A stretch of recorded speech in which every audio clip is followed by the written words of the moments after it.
जय हिंद दोस्तों, स्वागत है आपके अपने ही आर्ट जोन में।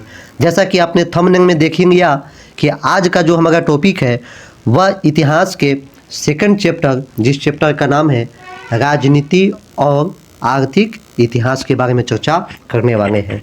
तो जुड़ जाइए, उन तमाम छात्र छात्राओं को भी जोड़ लीजिए जो इस बार मैट्रिक परीक्षा 2025 में सम्मिलित होने वाले हैं। तो आज का मेरा पहला प्रश्न है, छठी शताब्दी में कौन महत्वपूर्ण घटना घटी। छठी शताब्दी के बारे में पूछ रहा है कि छठी शताब्दी में कौन कौन महत्वपूर्ण घटनाएं घटी हुई है। तो छठी शताब्दी के बारे में अगर हम बात करें तो महाजनपद का उदय भी छठी शताब्दी में हुआ था। मगध का उत्कर्ष भी छठी शताब्दी में हुआ था। लोहे का प्रयोग भी मानो छठी शताब्दी में सीखा था। तो इसका जो राइट आंसर होगा वो ऑप्शन नंबर डी हो जाएगा, इनमें से सभी। नेक्स्ट क्वेश्चन की तरफ आते हैं। क्वेश्चन नंबर सेकंड है हमारा, सोंगा महाजनपद का उदय किस काल में हुआ था। तो सोंगा महाजनपद का जो उदय हुआ था वह बुद्ध धर्म के बौद्ध काल में हुआ था, बुद्ध काल में हुआ था। नेक्स्ट क्वेश्चन, इसका राइट ऑप्शन बी हो जाएगा। सोंगा महाजनपदों में सबसे शक्तिशाली कौन सा जनपद था। तो सोंगा महाजनपदों में जो सबसे शक्तिशाली था वह मगध था। इसका राइट ऑप्शन ए हो जाएगा। चंपा कहाँ की राजधानी थी। पूछ रहा है चंपा कहाँ की राजधानी थी। तो चंपा जो था वह अंग का राजधानी था। इसका राइट ऑप्शन डी सही हो जाएगा। नेक्स्ट क्वेश्चन, शिशुपाल कहाँ का राजा था। तो शिशुपाल जो राजा थे वह चेदी के राजा थे। इसका राइट ऑप्शन बी हो जाएगा। जीवक कौन था। तो जीवक जो थे वह एक राजवैद्य थे, चिकित्सक थे, ठीक है, जो राजा के दरबार में उनकी चिकित्सा किया करते थे। नेक्स्ट क्वेश्चन, क्वेश्चन नंबर 7 है हमारा, मौर्यकालीन इतिहास की जानकारी किस साक्ष्य से नहीं मिलता है। तो मौर्यकालीन इतिहास की जानकारी जो हमें मिलता है वह साहित्य से मिलता है, पुरातात्विक स्रोत से मिलता है, अभिलेख से मिलता है, लेकिन मुद्रा से हमें मौर्यकाल की किसी भी प्रकार की कोई साक्ष्य जानकारी प्राप्त नहीं होता है। नेक्स्ट क्वेश्चन, बिंबिसार ने किस महाजनपद की स्थापना किया था। तो बिंबिसार जो थे उन्होंने मगध महाजनपद की स्थापना किए थे, जो सबसे बड़ा महाजनपद था। इसका राइट ऑप्शन सी हो जाएगा। नेक्स्ट क्वेश्चन की तरफ हम लोग आते हैं। क्वेश्चन नंबर 9 है हमारा, अशोक का संबंध किस वंश से था। तो अशोक जो थे वह मौर्य वंश के राजा थे। अशोक का अभिलेख किस भाषा में है। तो अशोक महोदय का जो अभिलेख है वह है प्राकृत भाषा में। इसका राइट ऑप्शन डी सही हो जाएगा। इसके बाद अशोक के अभिलेखों को सर्वप्रथम किसने पढ़ा। तो अशोक ने जो अभिलेख खुदवाए थे उनको सर्वप्रथम पढ़ने का जो काम किए थे उनका नाम था जेम्स प्रिंसेप। एक्सक्यूज मी, एक मिनट।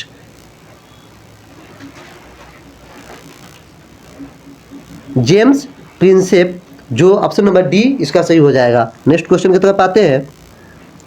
अशोक के कलिंग विजय का उल्लेख किस अभिलेख में होता है। तो अशोक के कलिंग विजय के बारे में जो वर्णन किया गया है वह उसके 13वें अभिलेख में या शिलालेख में लिखे गए हैं। नेक्स्ट क्वेश्चन, कलिंग पर विजय प्राप्त करने वाला शासक था। तो कलिंग पर विजय प्राप्त करने वाले जो शासक थे उनका नाम है अशोक। अशोक महोदय ने ही कलिंग को विजय प्राप्त किया था। इसका राइट ऑप्शन बी हो जाएगा। नेक्स्ट क्वेश्चन, धम्म किस भाषा में लिखी गई थी।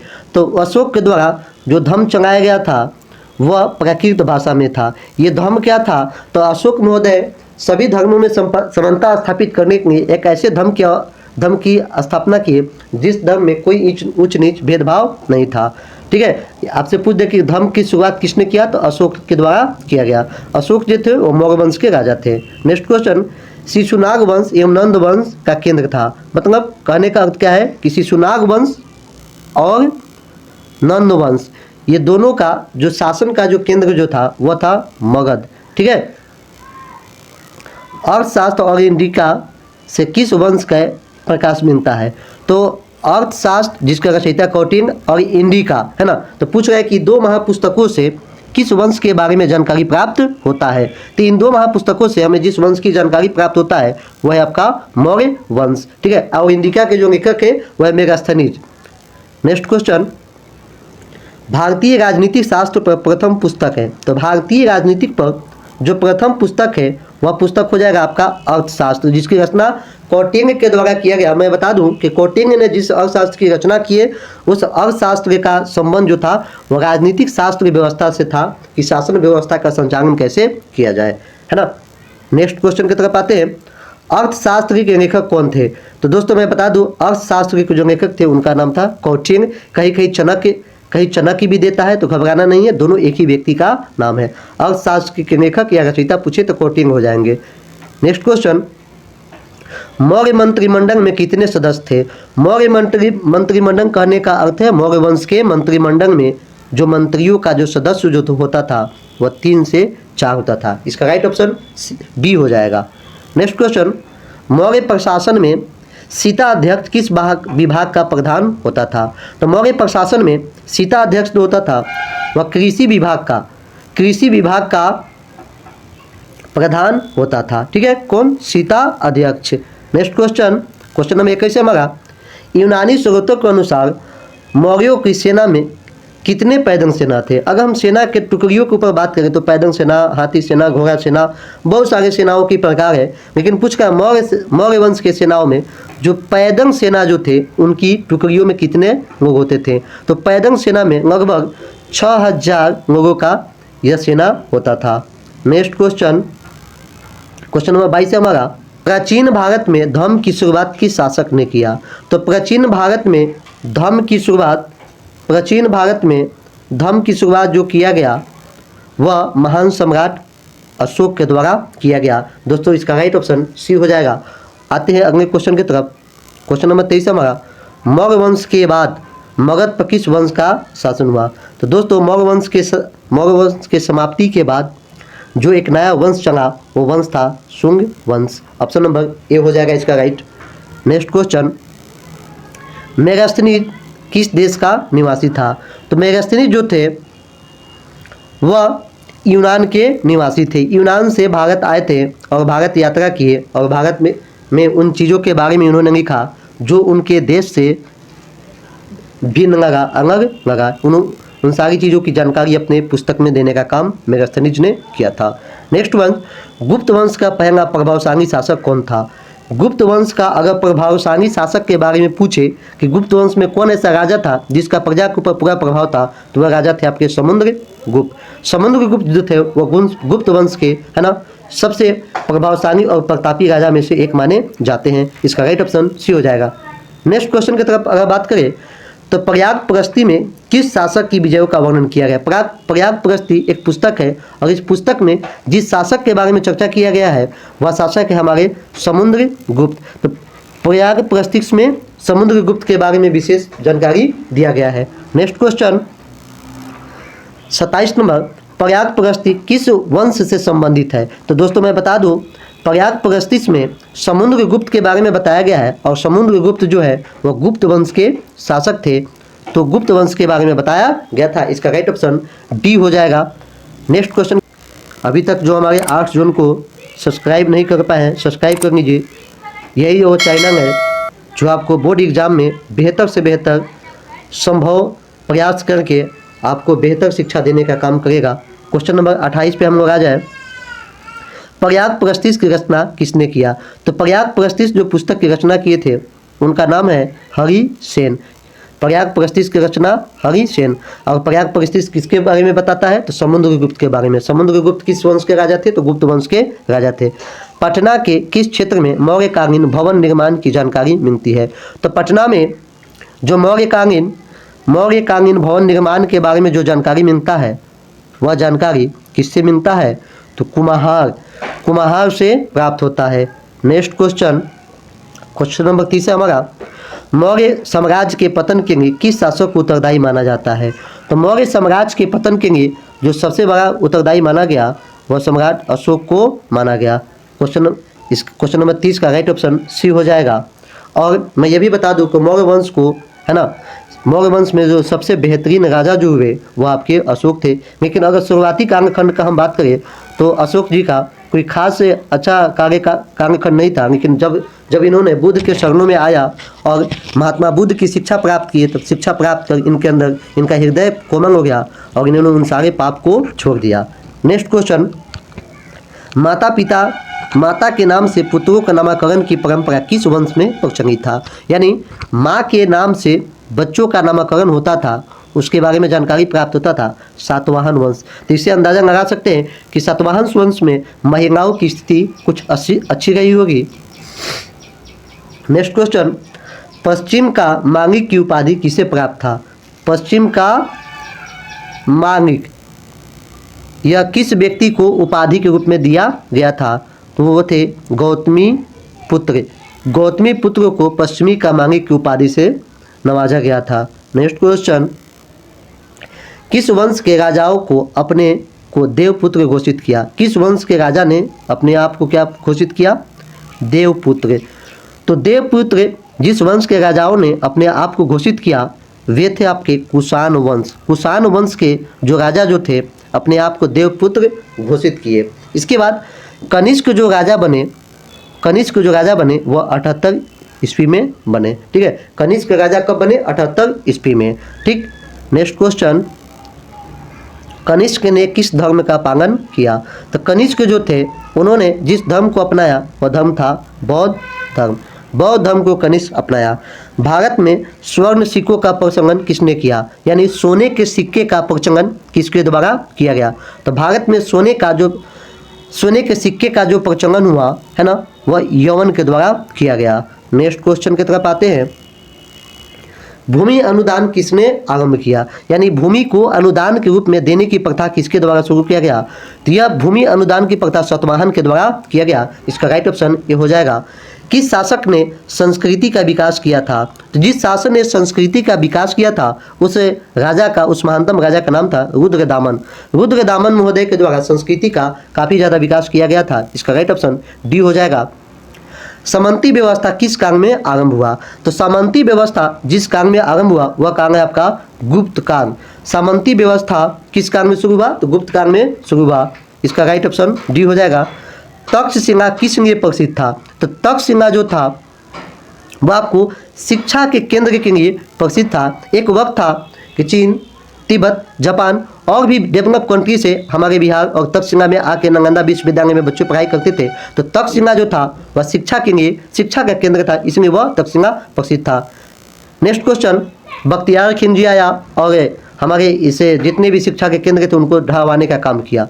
नेक्स्ट क्वेश्चन, नालंदा महाविद्यालय का संस्थापक कौन था? तो नालंदा जो विश्वविद्यालय है उस विश्वविद्यालय के जो संस्थापक थे वे उनका नाम था कुमार गुप्त, जो गुप्त वंश से संबंधित थे। लेकिन अगर आपसे पूछ दे कि नालंदा महाविद्यालय को तोड़वाने का काम क्यों किया, तो बख्तियार खिलजी के द्वारा किया गया, जो एक आक्रमणकारी था। इसके बाद ताम्रलिपि किस लिए प्रसिद्ध था? तो ताम्रलिपि जो है दोस्तों वह आपके बंदरगाह के लिए प्रसिद्ध था। ठीक है, ताम्रलिपि जो था वह किस लिए प्रसिद्ध है? तो बंदरगाह के लिए प्रसिद्ध है। क्वेश्चन नंबर 43 पे आ जाते हैं।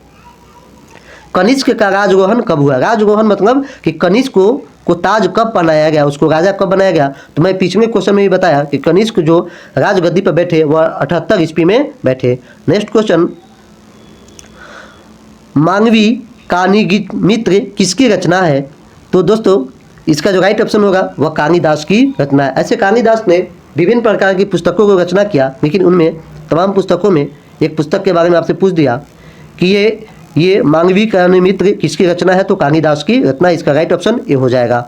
पर्यायप्रस्थि स्तंभ अभिलेख किस लिपि में है?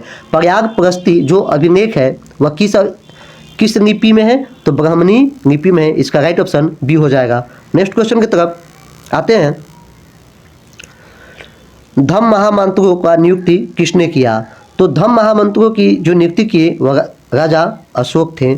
इसका राइट ऑप्शन बी हो जाएगा। जहाँ भी धम्म का बात आएगा तो धम्म की शुरुआत अशोक के द्वारा किया गया था, और अशोक जो थे वह मौर्य वंश के राजा थे, और मौर्य वंश के तमाम राजाओं में अकबर को महान का उपाधि दिया गया। अकबर 7वें महान थे। क्वेश्चन नंबर 47 पे हम लोग आ जाए। जीवक वैद्य किस वंश के काल में थे? जीवक जो थे वह क्या थे? एक वैद्य थे, उस समय के चिकित्सक थे, और या जिस काल में जिस राजाओं के यहाँ चिकित्सक करते थे वह हर्यक वंश के राजा थे। नेक वंश, हर्यक वंश। मौर्यकालीन टकसाल का प्रधान कौन था? तो मौर्यकाल में जो मुद्रा चला, जो सिक्का चले है ना, वो टकसाल के रूप में था, और इसका जो प्रधान होता था वह पान्य अध्यक्ष होता था। पान्य अध्यक्ष से ही टकसाल चलता था। नेक्स्ट क्वेश्चन, अर्थशास्त्री की रचना कब हुई? तो अर्थशास्त्री की जिसके रचयिता जो हमारे थे वह कौटिल्य महोदय थे, और यह राजनीतिक अर्थशास्त्र था। तो यह 3री शताब्दी ईसा पूर्व में अर्थशास्त्री की रचना हुआ था कौटिल्य के द्वारा, है ना। अपने स्वयं के खर्चे से सुदर्शन झील का मरम्मत किसने कराया? तो अपने खुद के खर्चा से, है ना, सुदर्शन झील का मरम्मत कराने का काम रुद्रदमन महोदय ने किया था। सुदर्शन झील का निर्माण मरम्मत अपने खुद के खर्चा से किसने कराया? तो रुद्रदमन ने करवाया। इंडिका किसकी रचना है? तो इंडिका जो है वो मेगास्थनीज की रचना है। नेक्स्ट क्वेश्चन, चीनी यात्री फायान किस शासन के काल में भारत आया था? ठीक है, क्वेश्चन नंबर 52 है आपका कि चीनी यात्री फायान किस शासक के काल में आया था? तो वह हमारे शासक थे विक्रमादित्य, या उनको चंद्रगुप्त द्वितीय के शासन में आए थे, है ना। आप भी कमेंट सेक्शन में जवाब देते रहिए ताकि मजा आता रहे। अशोक द्वारा प्रचलित बौद्ध धर्म कहाँ प्रचलित नहीं हुआ? तो अशोक ने जो अपना बौद्ध धर्म चलाया और वो धर्म के रूप में जो जाना गया वह लगभग, मैं बता दूं, सीरिया, श्रीलंका और जापान, ये सभी जगह प्रचलित हुआ, लेकिन ब्रिटेन में अशोक का यह बौद्ध धर्म प्रचलित नहीं हो पाया। तो इसका राइट ऑप्शन बी हो जाएगा, ब्रिटेन में अशोक का बौद्ध धर्म नहीं चला। क्वेश्चन नंबर 54 की तरफ अगर हम आ जाए, पाटलिपुत्र नगर की स्थापना उदयन ने किस नदी के संगम पे किया था? तो पाटलिपुत्र नगर की जो स्थापना किए थे वो किसने किया था? उदयन ने किया था। अब पूछ रहा है कि किस नदी के संगम पे? तो पाटलिपुत्र आज भी गंगा, सोन और पुनपुन, ये 3 नदियों के संगम पर बसा हुआ है। तो इसका राइट ऑप्शन जो हो जाएगा ऑप्शन नंबर डी हो जाएगा। और ये भी याद रख लीजिए, पाटलिपुत्र नगर की स्थापना किसके द्वारा किया गया? उदयन के द्वारा किया गया। किस नदी पे? गंगा, सोन और पुनपुन नदी। ठीक है, नेक्स्ट क्वेश्चन, भारत का नेपोलियन किस शासक को कहा जाता है?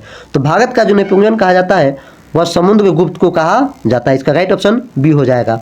भारत का नेपोलियन किसको कहा जाता है? समुद्रगुप्त को कहा जाता है। नेक्स्ट क्वेश्चन, उत्तरी पश्चिमी भारत से प्राप्त अशोक के अभिलेखों में लिपि का प्रयोग किया गया है।